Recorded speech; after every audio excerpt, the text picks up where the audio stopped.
Hello again, and welcome back to Illegally Cited. This is Jesse, and yep, we're back again for day 4 of this 2024 year in review wrap up series, whatever you want to call it.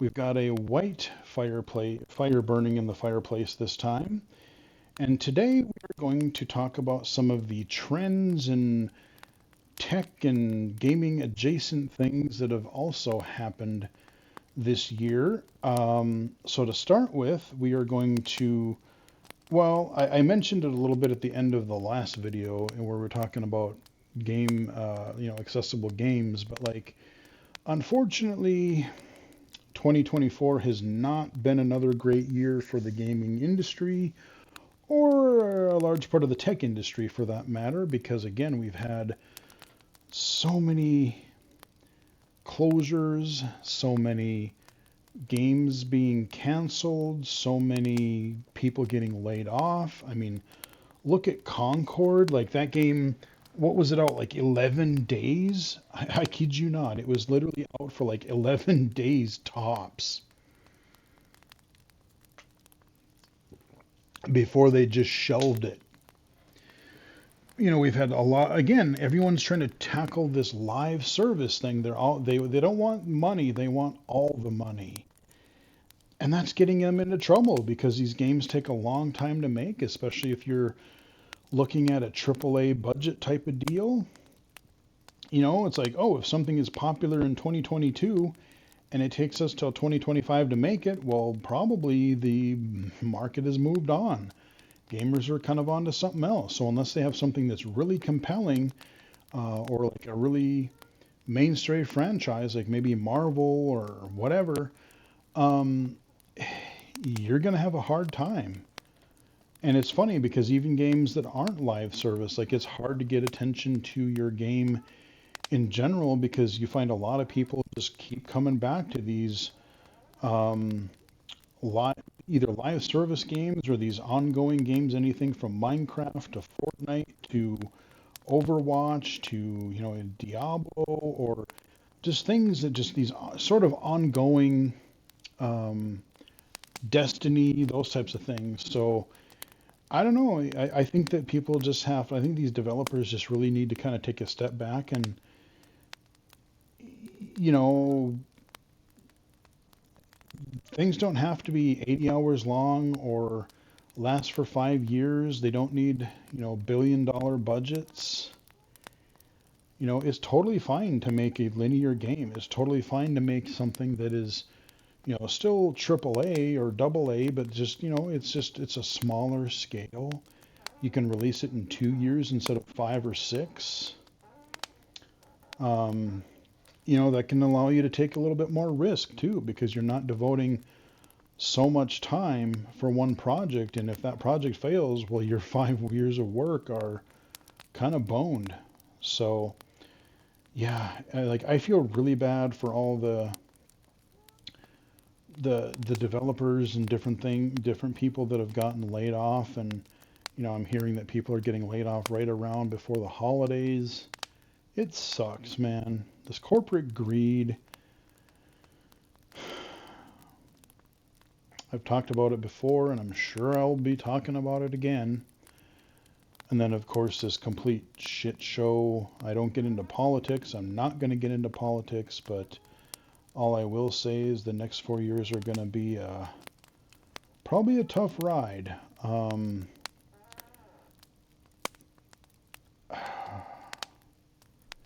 Without going on without going on another like total rant or tirade or down some deep rabbit hole, I just am not really going to talk a lot about politics other than to say I definitely do not approve of like I kind in a way I kind of find it funny how people are basically calling him President Musk because he seems to, well, because I'm the richest person in the world, because I'm the richest person, I have political influence, and I'll just try to get Trump to do whatever I want, or I'll get the people, Congress, to do whatever I want. And just that's the biggest problem is you got a lot of these government people that are like they're millionaires or billionaires or whatever. They don't have any reference to how an ordinary person, an ordinary citizen lives their life. Oh, we can cut this and cut that and whatever because it doesn't affect me, but oh, well, it affects a lot of other people um, that actually work for a living. Um, and, tying it back into tech, I don't know how this, again, they're going after Apple and Google and Amazon and Microsoft, these antitrust things are trying to split things up, or who knows what's going to happen, time can only tell what's going to happen in the next couple of years. But on a more positive note, I know a lot of people, like especially mainstream, really seem tired of talking about AI. And some of the AI is very gimmicky. Throw another log on the fire here. But I'm really, again, there are definitely things that we need to be concerned about. There are definitely cautionary things that we need to keep in mind when working with AI and developing it for different use cases. But just like any tool, it's how it's created, it's what it's designed to use, and what people do with it that really matters. Because let me tell you, in just the last year and a half, AI has been a huge thing in the accessibility community, blindness accessibility in particular, because there's so many cool things you can do with it. And we'll talk about some of those here. Um, so you have of course, Be My Eyes coming out last year with their Be My AI feature, and that's been continuing to get better over time. I use it a lot. I've used it for work. I've used it for, just for stuff at home. I've used it for gaming. I've read digital comic books with it. They've had the mobile app last year, but then Be My Eyes came to Windows this summer. And that's where I was doing some of this comic book reading and being able to read stuff there. It's been really helpful for social media. A lot of people post things in graphics and such. So there's that kind of a thing. There's Vision Assistant, now called Ally. And I did a video for an early version of it this summer, and it's come a long ways even since then. So I'm going to probably be doing a video. Well, I'm going to try to do a video around the holidays that'll give you a sneak peek of some of the crazy stuff you can do with it. But I think there's going to be another couple of updates in the beta. I would guess sometime early next year, maybe. I'm hoping that it'll become like at least publicly, you don't have to privately sign up for a beta or anything. But I'm hoping it'll be more available to the public because so the Envision Assistant, or Ally now, is a thing where you can live just talk back and forth like a kind of a chat bot, but it's geared more toward blind and low vision users, so it knows how to describe things and whatnot. You can ask it just general things and talk and ask, about information on the web and everything, or about current events, or, how to do something, whatever it is. But then it also integrates your camera, and you can point your camera, your smartphone camera, at something and say, just, hey, what is this? I don't have to stop and take a picture every time, or I don't have to hit a button every time. It does take a picture currently, but I know they're even trying to get that to be more of like a live view, because literally as I'm recording this, within the last week, we've had this Gemini 2.0 thing where right now you can only access it on the web. So if you load up I did a video on this, so if you load this website in Safari on your iPhone, for instance, and you choose the option Show Gemini, it will use your camera and your microphone, so you can just talk back and forth to Gemini, and just on the fly, just ask it, hey, what am I looking at? Oh, what is this? Can you read this to me? What color is this? And you don't have to keep manually taking pictures. And we're sort of in between, like Ally is sort of in between that right now. You can converse, but they do kind of manually stop and take a picture every time. But I'm sure that's going to speed up now, especially now that GPT and Gemini have started rolling out these types of more live, almost real-time style features. So I can't even tell. By the end of next year, who the hell knows what's going to happen? I'm really looking forward to the idea of, monitoring your computer screen. So if I'm running Be My Eyes and I'm playing a game, I could just have my microphone on and be asking it, oh, hey, what just happened there? Or the thing that I'm mousing over, what does that say? What is the active menu item? Or what is what is my health? Whatever it is.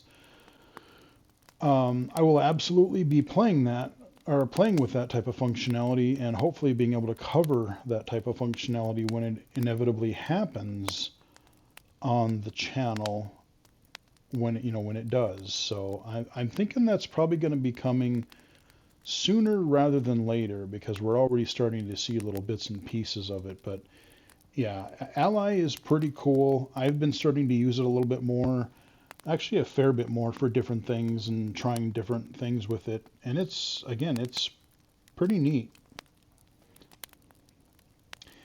Then we have the popular hardware of the year, the Meta Ray-Ban glasses. These are becoming very popular amongst the blind community, partly because, it's a product that people can actually afford. It's not a $2,000 pair of glasses. These are like $329 glasses. I mean, yes, they do have restrictions. They do have limitations on them. And I make that clear in the video. I did a video review of them this summer. I got mine in like late May. I did a video in like June, I think, on them. And they've had several updates since. I won't go into too much detail here, but some of their limitations, it's not really based on the hardware. It's based on how Meta is treating their AI software. So they're concerned. These are mainstream products. Who knows what your mainstream audience is going to do with this type of AI? So if you're, looking at things and getting information, they want to make sure that they're covering their privacy and security, those types of things, especially with all the hot water that Meta's been in over the years, or Facebook has been in the last several years. I get that, but it's really good for hands-free. I'm walking somewhere, I've got my hands full. I just look at something and say, hey, what am I looking at? Or what does this say? I've used it in a restaurant to kind of read through a menu. I'll say, hey, what is this? And say, oh, this is a breakfast menu from wherever. And then I can ask follow-up questions and say, oh, well, what kind of waffle dishes do they have? Or do they have just like an eggs and bacon breakfast? And then it does a pretty good job of telling me that type of information. But where its limitations are is, reading a full document, just like if you OCR'd in another app like Seeing AI or something. Sometimes you can coax it to read a document. Sometimes it's a little bit iffy. And the other restriction that I would say is that, well, it doesn't describe people as much. It won't let you do that, mainly because, again, privacy, security reasons. But the other thing that I would say about Meta AI is that it's currently, I think when you compare it to things like Gemini and ChatGPT, I think that Meta AI has way more hallucinations. It gets things wrong a lot more.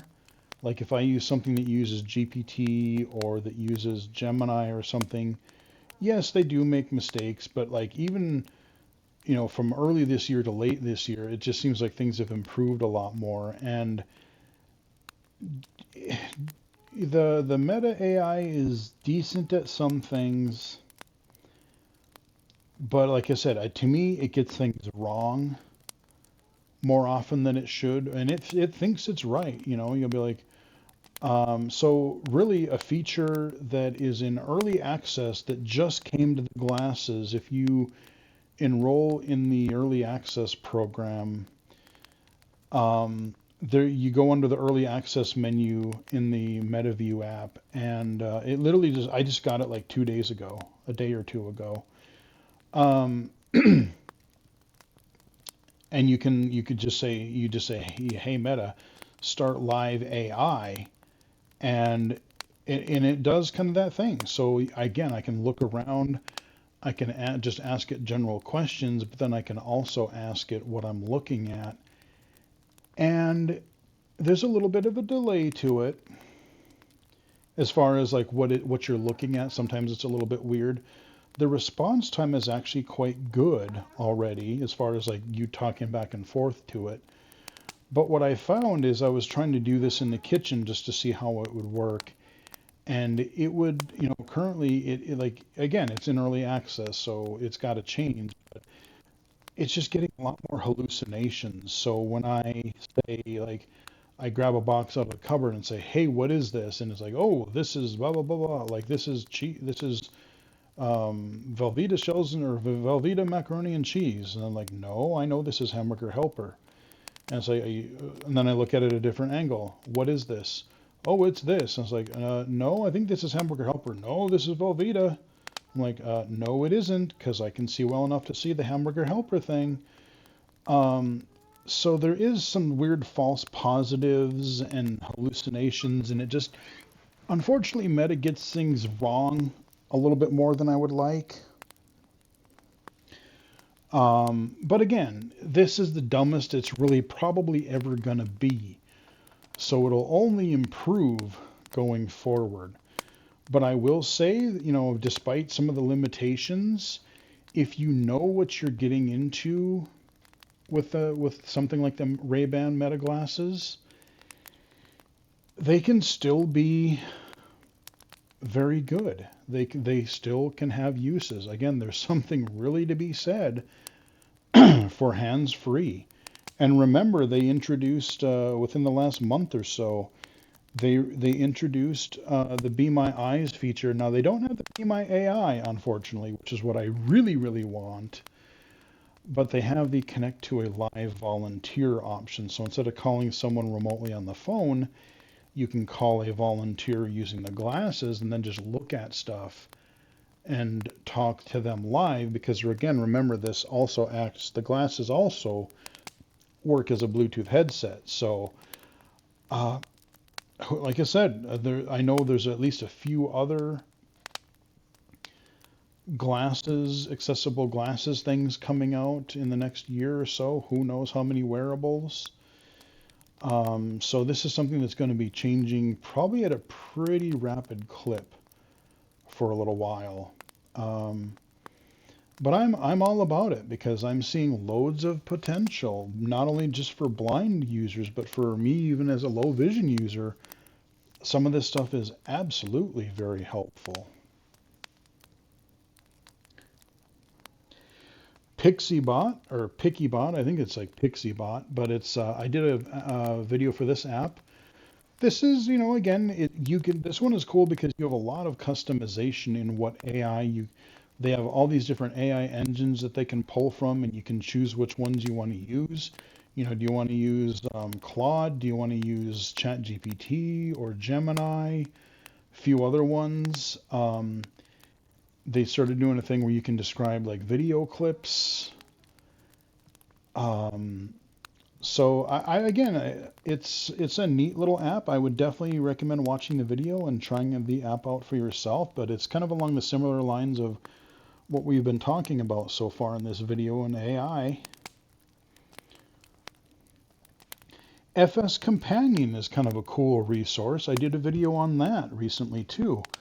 You can go to fscompanion.ai, and if you have a question about, like, if you use JAWS or ZoomText or Fusion, and you want to get a question on, like, how do I use this feature, or what is the command to do this, how do I, and even working within like Microsoft programs, working within your web browser, you can just, instead of looking through the help system, maybe you don't know, maybe you know that the screen reader can do this type of thing, but you don't exactly know what the feature is called. So you can just say, like, how do I, if I'm in a web page, how do I do this? Or how do I make, I don't know, how do I make it so I know what column I'm in, row or column I'm in an Excel spreadsheet? And it'll probably, you can kind of ask in more of your plain language. So even if you don't know maybe the technical term, it does a pretty good job. It's a pretty cool thing.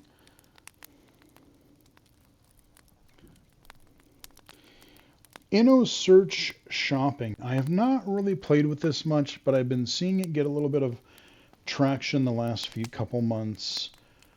This site they're basically trying to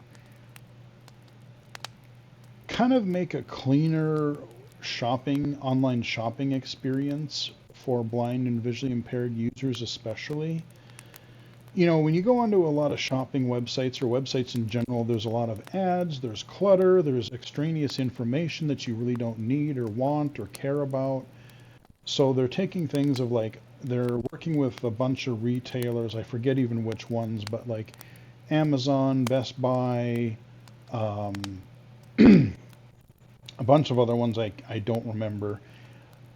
But you can search for products, and then I think the way it works is like you put the order in through them, and then I think it's like they order it through their thing, but they order it for you, and then it'll still ship to you. But again, it's just you're getting a lot more of the core information from the websites and not a lot of the clutter, which can definitely be useful. I've poked at it a tiny bit. I need to look at it a little bit more to see what I think of it. And sometimes that is very, very handy. I've gotten pretty used to the Amazon website and the Amazon app, and sometimes I actually like having a little bit of that extraneous information, because on Amazon I'll look up something and then they will sometimes show, like, oh, similar items, and like, oh, actually this one might be even a little bit better of what I'm looking for.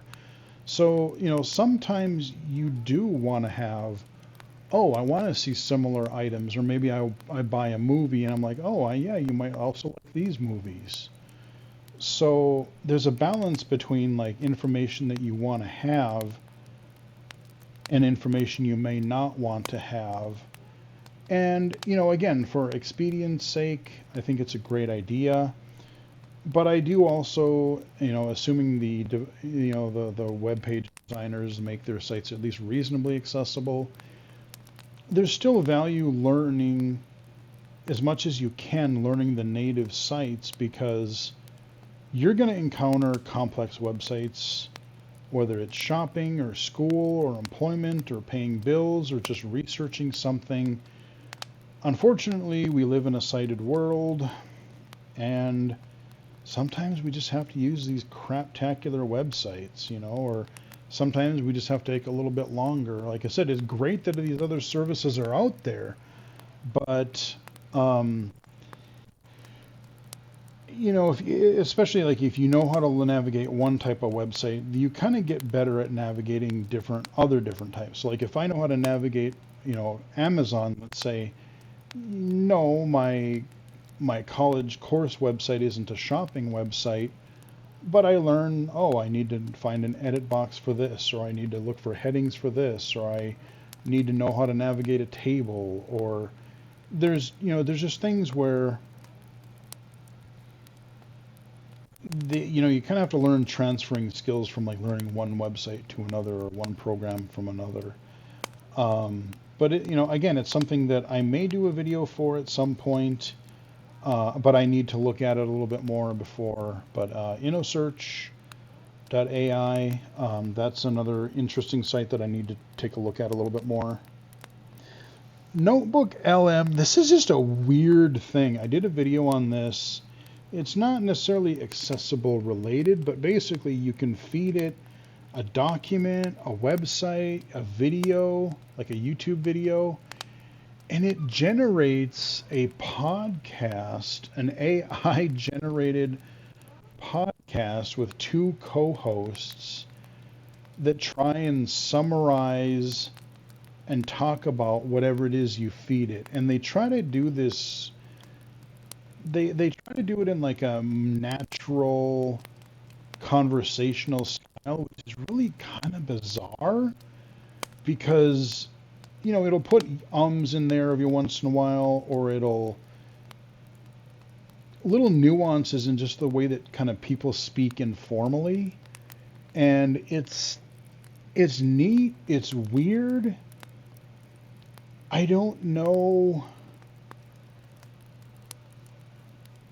necessarily what practical use I would have for it. I mean, it's kind of just one of those, it feels like one of those things is like, it's out there because it's cool, or it's out there because look what, kind of like a, hey, look what we can do kind of a thing.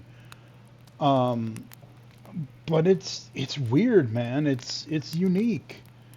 And, they have a male and a female co-host, and, I had it analyze one of my videos, and it was something else. Definitely check it out. Definitely check out the website, but check out that video that I did. That was an interesting one. Notebook LM. And again, there's so many other things coming to AI. I don't even know what we're going to be getting in the next few months. We're going to be getting probably Ally for everybody pretty soon. We're going to get new hardware, new glasses. There's things I haven't even talked about as far as like mobility stuff. There people are updating that WeWalk cane. I've been seeing a lot of buzz around this Glidance thing. This it's kind of like this little thing on wheels that kind of guides you around things. I've talked about it in other videos. So there's some stuff in mobility. There's stuff happening in Braille. You've got that Monarch Braille display, which is like this 10-line Braille display that can do graphics and, tactile graphics and text, but it's ungodly expensive. It's going to be interesting to see how screen readers start handling or working with multiple line Braille displays. So that's probably going to have to become a thing in the next couple of years. But again, I guess we're kind of reaching into tomorrow, so we'll wrap that part up there. But then we talk about some game conversions and gaming adjacent other stuff. And there's been a fair bit of that this year.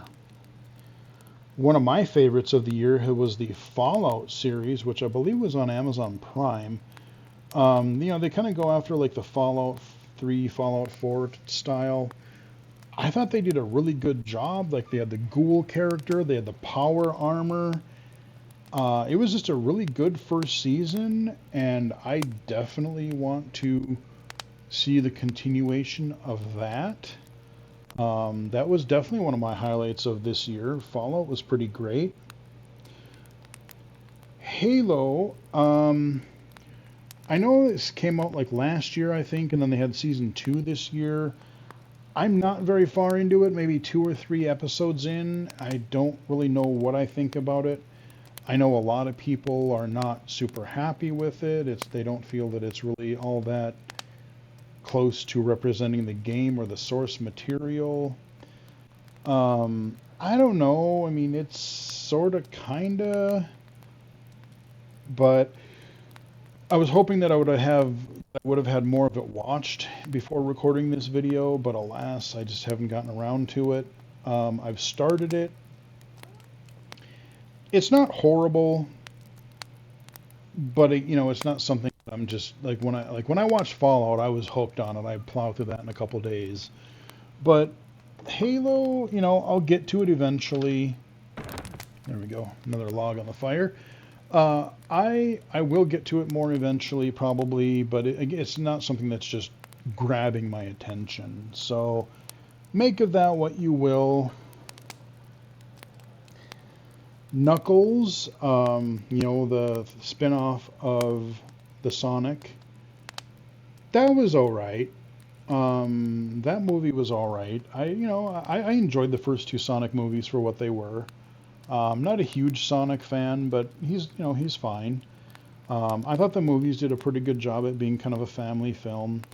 Literally, I think the third Sonic movie just came out in theaters as I'm recording this a couple days ago.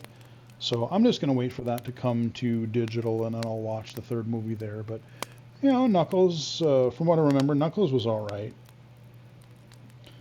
Terminator Zero, I mean, I know it's not video game specific, but that's another series that I have started and I need to get back to. From what I've seen of it so far, it seems pretty solid.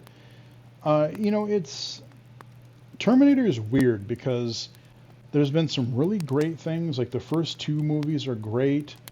I actually liked the third movie a lot more than some people did. I thought the ending of the third movie was kind of a really neat kind of a statement on like, well, yeah, we thought we were going to prevent, but no, it's just going to, things are going to continue as they are, and you're just going to have to deal with them and figure out how to work with them as we go. I don't even remember what it was called, but the one that was just exclusively in the future, I didn't like that one much at all, and I don't remember it. Then they had there were one or two other ones after that that were not near as good, but they were okay. The Sarah Connor Chronicles, I need to go back and finish that, but I've started that, and those seem pretty decent. But this Terminator Zero, it's like the Terminators, it's like a Japan-focused thing. And I'm intrigued about where it's going. So this is one that I am going to try and finish. Maybe I'll watch some of that. Maybe I'll be able to get through some of these seasons over my holiday break. We will see. When I just feel like laying around and watching something, maybe I'll get around to some of these. The Borderlands movie. Now, everybody hated this movie. Did I think it was great? No. But I did watch it digitally.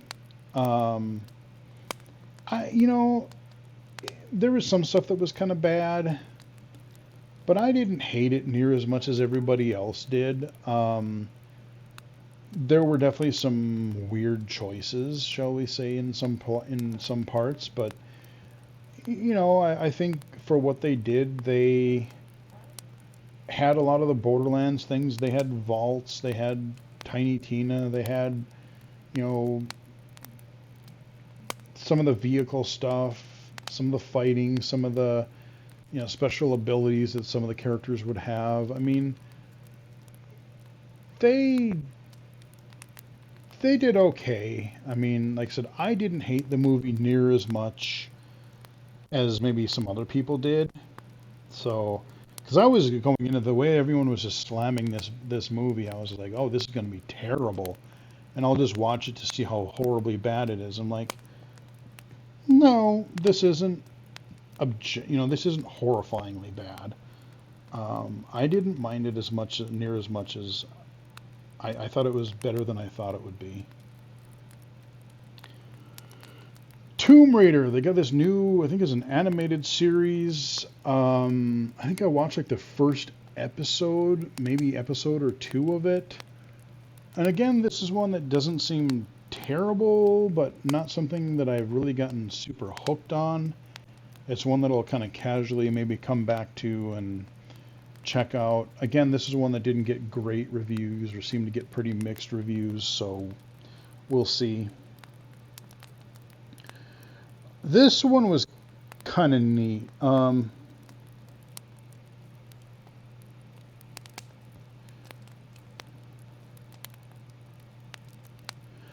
The remarkable life of Ibelin. I forget how to say it.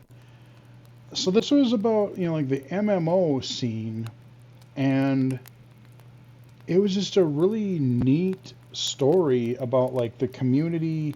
In real life, this person had so many problems and like disabilities, and but he made all these friends in the online community.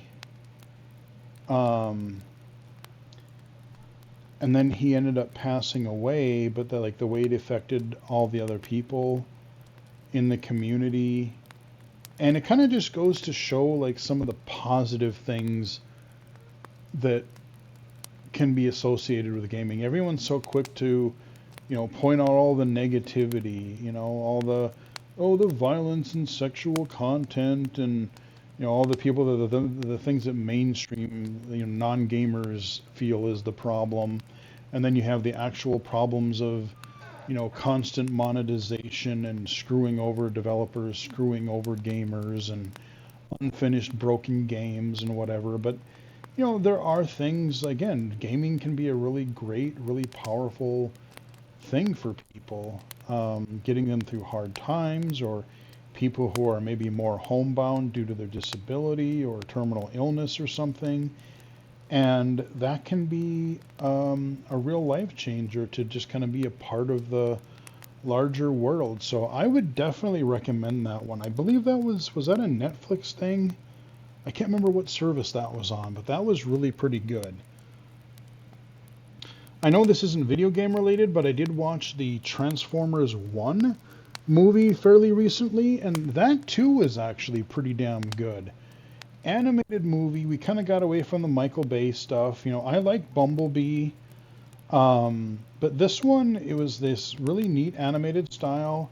It was on Cybertron, and it was showing kind of the origins of where Optimus Prime and Megatron were actual friends on Cybertron, and what caused them to become enemies. And I mean, they really portrayed both characters in a really interesting way, and it's kind of neat to see how, they were just kind of both, hey, we're bros in the beginning, but then, toward the end of the movie, like you could see just the whole attitude and the whole, like you could see how Optimus Prime kind of became himself, became a Prime, and became more of a leader. And then you could see how Megatron, he started out like you could kind of identify with him. He's like, oh, I'm mad because this happened and this guy deserves to pay. And you see kind of how he got corrupted and whatnot. But yeah, you really see how Megatron became what he was. And so, yeah, I really hope they continue this sort of animated Transformers series. They had different voice actors for, Megatron and Optimus Prime. They did not have Peter Cullen do Prime that I know of. It did, but he sounded good, especially like when he became, when he sounded more like Optimus Prime toward the end. I think the way they represented that kind of stoic voice style, I think they did a pretty good job with that, and so I'm totally fine with them continuing that series. I would love to see that continue. Cyberpunk Edge Runner. This is another one that I believe I might have watched an episode of, and I just haven't gotten back to it. Because I was hoping, now that I have a better computer, that maybe I would be able to play the games and I would be able to kind of get more into the universe. But again, there's so many accessibility issues with that game that I just, the tiny print and lack of good navigation assist, and I just don't know if I want to try to get back into it or not. But I've heard decent things about the Cyberpunk Edge Runner. I may still check it out. Like I said, I think I watched like the first episode or something, but that's something that people can be aware of and check out. Arcane. This is based off of League of Legends, which I know nothing about. I've never played the games really have no desire to play the games. Um, but again, I've watched a little over an episode of that pretty recently, and everyone's been raving about how good this Arcane series is. I believe they have 2 seasons out now, and I just got an episode or two into season one, and it does seem like it could be pretty good. So, I'm not familiar with the characters or, how many of the characters from the games that they are putting in the animated series, but it does seem like it could be promising. So again, what I've got like 4 or 5 different series I need to catch up on that I've listed here so far. Secret Level. This is a series that came out just recently on Amazon. They released like the first 8 episodes, and now I guess there's like, I don't know if there's 8 more or how many more that just got released. I've watched the first set of them, and they're weird, man. So the ones that I've seen so far, they had one, and these are like anywhere between like 10 and 20-minute episodes. They're very short. Toward the end of the first set, they got a little bit longer, but the first 2 or 3 are pretty short. They had one on D&D, and it was kind of this short story. Um, there was a dragon, there was this party, and they were trying to find, I think it was like a cleric or something, but this guy had this corruption thing, and then they kind of how he became part of a party. It was all right. Sifu, that cool martial arts game from a couple years ago, they had an episode on that, and that was sort of a similar type of a really interesting thing where they kind of showed the whole aging bit and a bunch of kung fu, and I don't know, it was all again that was kind of neat too. New World. This was based off of Amazon's MMO that I've never played before. But this one was funny because it was Arnold Schwarzenegger. I was listening to the guy going, "Is that Arnold?" And I looked at the little X-ray thing that Amazon has, and like, yeah, that was Arnold. But he plays this like king that thinks he's all king shit and he's the best and no one can defeat me, and he just like keeps dying and respawning at this at the same place and tries to do different things, and I won't spoil like kind of what happens, but it was kind of dumb, goofy, but it was amusing.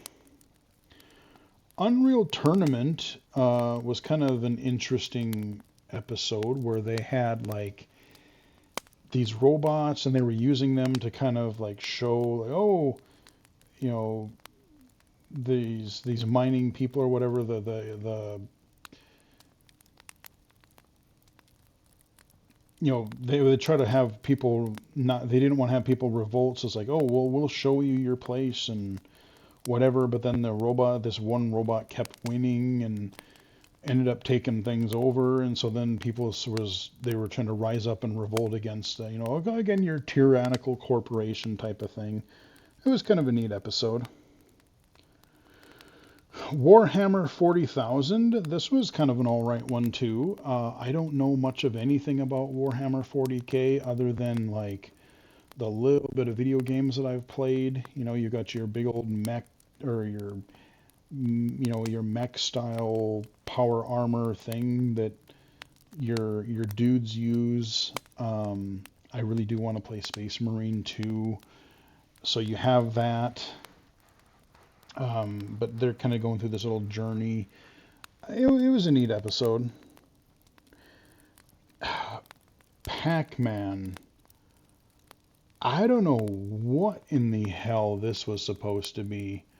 It was not a cartoony like, oh hey, we got our cartoony Pac-Man and Ghost. This was some weird like dystopian thing, and like this guy, and they had this AI or something that was like, you must eat, you must eat to survive. I don't know what the hell I saw. And then, from what I understand, there was that weird Pac-Man-esque game, or there was a Pac-Man character. I don't remember what the game was called at the Game Awards, where, again, it sort of had this really bizarre take to it. And I wonder if that wasn't like the Amazon episode. I wonder if that wasn't based on this upcoming game that kind of seems to use Pac-Man in sort of this weird, dark fever dream kind of way. I don't know what the hell is going on with that episode. Crossfire, I don't remember too much about this episode. Um, Kind of a military type of thing, whatever. Wasn't super memorable, but it was fine for what it was. Armored Core. This is a game that I really want to like, and I really want to try Armored Core 6, but I want to get it on a deep sale because it's one of those From Software games, which means it's freaking hard and I'll probably suck at it. And so if I pay for it, I want to make sure that I get it on sale so that if I, buy it and find out that, yeah, I am pretty terrible, because I love the idea of these, big mechs and fighting in them and whatever. But yeah, I mean, this seemed okay too. This episode seemed all right. And that was Secret Level. There's another whole set of episodes. I don't even know what games they cover, but I will probably polish those off at some point this weekend because, again, they're short. I can get through that pretty easily. And I'm curious to see what sort of other games they what other franchises they tackle. Final thing that it's not gaming related, but I would just put it here. Couple other things I will mention. Of course, Cobra Kai, we are wrapping that up here. We're going to have the final 5 episodes next February, but we've had season 6, part 1 and part 2 this fall. Again, I've been a huge Cobra Kai fan since the series came out. I like it better than the Karate Kid movies. Yes, there's for sure a bit of over the top cheese to it, as far as like, if people would just communicate better, you would avoid half of this crap. And some of these like battles are so over the top ridiculous that, again, you just take it for what it is. It's a fun, just fun journey. And I love all the characters. Johnny Lawrence is just fantastic. I love his character. I love a lot of the kids, Hawk and Dimitri and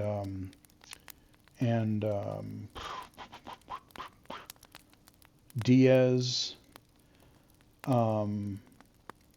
Yet Sam and Tori, and you get the guy. What's his name? Stingray. I get a kick out of Stingray. But no, it's just a really fun series, and I'm curious to see how they're going to end it. And then there's going to be some Karate Kid movie that's supposed to be like 5 years out. It takes place 5 years after that, coming out next summer. So who knows? But I genuinely hope that the Cobra Kai series ends with a great landing, because there's been so many series that have been good, and then they end with a really bad finale, which leads me into my final series that I've been watching. I didn't even know or forgot or whatever. There is a new Dexter series that has started coming out. There are 3 episodes in so far, and you can watch them on the Showtime or Paramount Plus. And it's called Dexter Origins, and this is kind of like Dexter's like a late teenager, early 20s kind of a thing, where it shows like when he does his first murder for a person, and how he gets into doing that was pretty interesting because it actually ties into his family, his dad, and then how right now he's just kind of become a part of the forensic team of the police force. He's kind of doing an internship there, and so you're starting to see all these younger versions of the characters from the main series. And it's actually really good. Like, it's funny because that series, I don't even remember what it was called, but the series that came out like a year or 2 ago after the main Dexter series, it started out really good, and then again, like the last episode, they kind of botched the ending a little bit. I mean, it was okay, but I don't know. The ending of it was a little bit meh. And then there's the original Dexter series, which a friend of mine at work turned me on to several years ago, which I'm actually starting just to casually watch. See, that's the problem, is like I want to watch all these other series we just talked about, but now because I watched this Dexter Origins, I'm like, I kind of want to watch Dexter again. At least the first several seasons, because they, like the first 4 seasons were excellent. Um, I think it was season 4 with oh, what was his name? Super good that season. 5 was okay, and then when the last 2 or 3 seasons got a little bit less good, and then the final season, just the last few episodes, really just shit the bed on that one, because the way they ended it with like what they did to his sister, the way they ended that arc was kind of shit. And then him just sort of riding off, like the way the series ended, like him kind of getting away I can live with, but the way they ended the plot with his sister was just bad. I did not like that at all.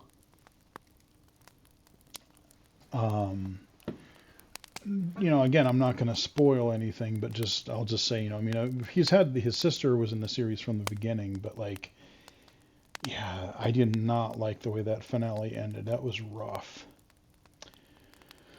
But there you go, guys. A little bit of AT and AI trends, a little bit of gaming and tech spin-offs and series and movies and all that kind of good stuff. And to wrap things up, we got one more of these to do. We're going to hammer through, we're going to plow through, and we're going to record it momentarily. But we are going to wrap up this series. Next time, we're going to talk about some of my highlights of the year and maybe a little bit of a look ahead. Excuse me, a little bit of a look ahead. So I hope you guys enjoyed the video. Give it a like if you did. Follow me on Twitter at BGFH79, twitch.tv/illegally-cited, Blue Sky at illegally-cited, illegally-cited.com, and of course right here on the YouTubes. Until next time, I will chat with everybody again later.